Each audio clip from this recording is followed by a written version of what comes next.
Okay, I'm finally back with part 2, where I will go over the transformation and my final thoughts. So the transformation is actually pretty cool. Basically what I'm going to need to do first is, since the shoulders can pop them out, and there's going to be like a peg in there, if you can see it. That peg, it actually locks into the body. And then take a good grip and pull up, which will raise the entire torso, in essence hiding the head.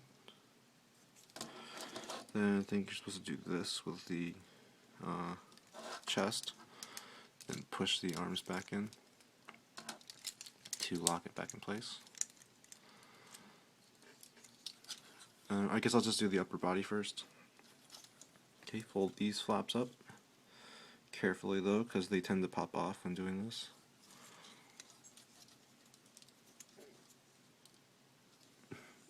And then, let's see. God, my arms are tired. Let's see. Okay, so after that, I like to fold the binders outwards ahead of time because I don't want to do it while after doing the next step. And then just fold the shoulders down and make sure that the arms don't get in the way. Fold it around. I think it goes up a little. There you go. So it's like that. Finish up with the other side. There we go. Then you can see the Vulcans. That's pretty cool. Okay, so next, what we have to do is make sure that this thing doesn't fall down. There you go. Fold the bottom of the body all the way up. Unlike the high grade, it doesn't lock into place through the body, but I'll show you later how it works. I'm going to leave the arms like this because it's kind of a pain in the butt otherwise. So for the legs, you need to lift up this crotch area, and what that'll do is it's gonna, if I can get light in there and not have it lose focus, it's basically gonna reveal a little, unclip a little latch. The lighting here is terrible. And just a little latch. There you go. It's kind of like that. So this thing was holding it in, and you can pull these out now. And actually I do need to get the arms out of the way for this, so let me do that. Because you need to rotate the side skirts like this, and like that. And there's going to be little ports here, and then so with the hips you go like this, and you're going to notice that after I popping it out, there's a little peg. So after I fix this, peg it into the side skirt. Actually, sure, I need to fix it first though, and then peg it in. It's hard to do on camera, surprisingly. Normally I'd be in a more comfortable sitting position, and his V-fin fell off. Anyways, do the same with the other side.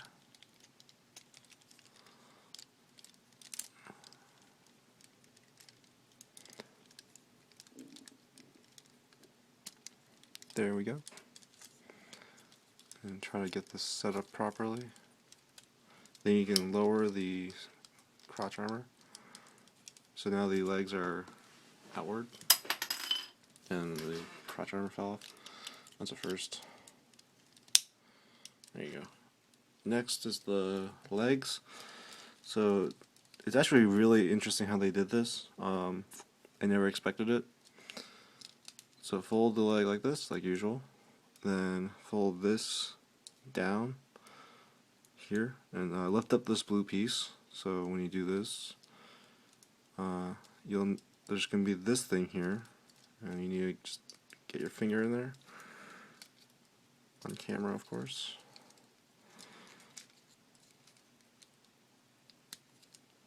It's a bit hard to do. There you go. I think it's best to push this down so this pops up. Fold it over, like so. So they have this thing sticking out, and just lower it back down to finish up the leg. So it's like that. Nice and compact. Then you fold the toe down. There you go. And then just do the same with the other leg. Just gotta make sure this thing's pegged in properly. My arms are getting kind of tired from holding this thing up for so long.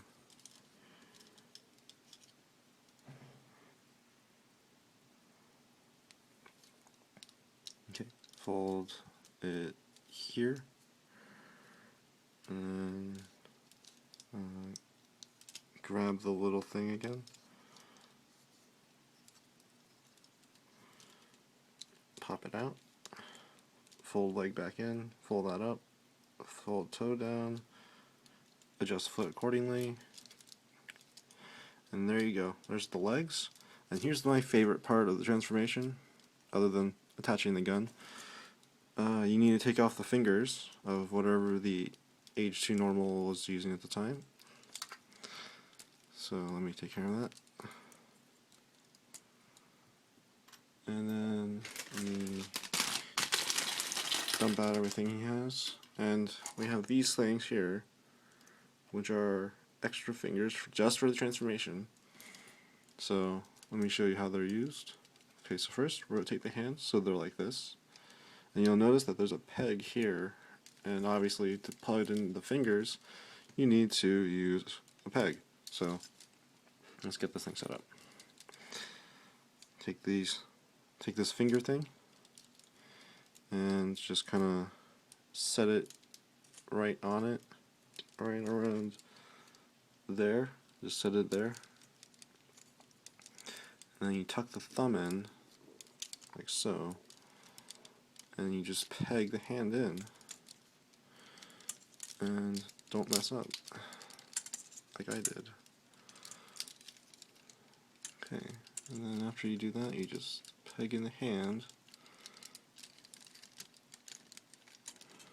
nice and secure, and then adjust the binders accordingly, however you wish. And that's a nice connection right there. I really like this idea. So do the same for the other side. This time I'm just going to tuck in the thumb first. Rotate the hand, so it's like this. And then I'm going to rotate the arm. And then get the other hand thing.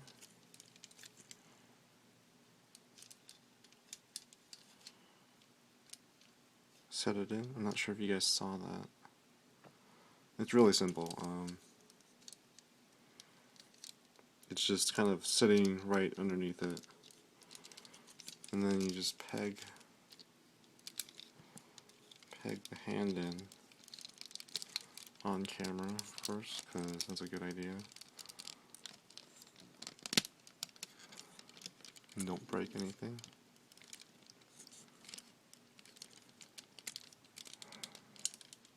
And then readjust everything. Fold out. And I'm taking a while, but I need to make sure I do this right. And then I just fold these down due to preference. Although they should be up if you want to do the landing mode, which I'll do. So put this aside because I need to transform the hyperdots. So for the hyperdots, it's simple. All you need to do is push this all the way in. There you go. And then lift up the handle. And then I like to leave this thing down, and I'll show you why in a bit. But normally you'd tuck it in, like so. But I like to leave it out. And then, actually that's it for the transformation. So let me bring in the Age 2. And when you transform the chest, there's actually a gray piece covering up this hole. Let me quickly show that off, because I forgot to. And not have front skirts fall off. Okay, so let me just quickly get this stuff out of the way. When the chest is transformed, there's a gray piece that goes in and out to cover up that hole. So it's really cool how they did that. A lot of people thought that the master grade would be just like a larger, slightly more detailed version of the high grade, but I guess Bandai really stepped up their game here, because the transformation is amazing. It's absolutely flawless in my opinion. Anyway, plug in the hyperdots into the chest.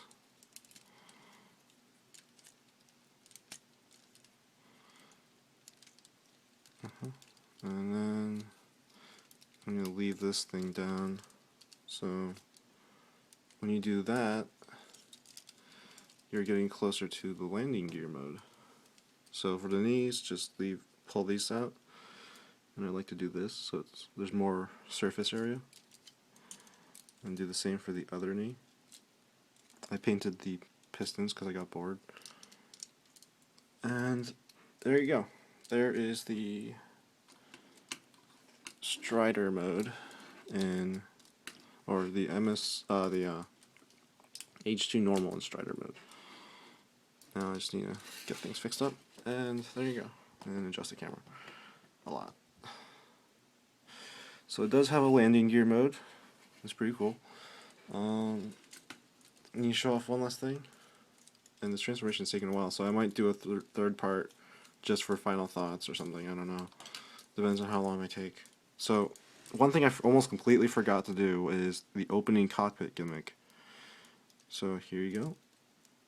And Strider mode's easiest because you can just do that. And there's Asuna. It's pretty badass. I love this because that's actually what happens in the anime. If any of you watched it, I mean, you should have. But it just comes down like that, and I think that's just amazing. Let me cut out, and I'll show you how to open it in MS mode. Okay, so I'm going to show you how to open up the cockpit. Also, I'm going to make it a three-parter because I'm already taking way too long with the transformation as is. So, just want to let you guys know. Anyways, so to open up the cockpit, you need to do quite a decent amount of work.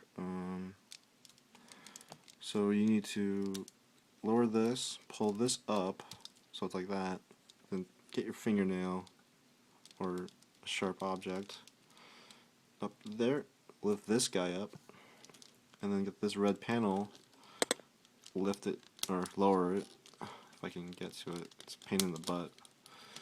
Let me get something that can do this. Wait, I don't even have anything that can do it. A toothpick, there you go. Okay.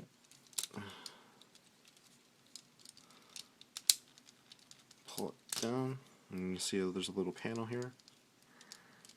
And lower it.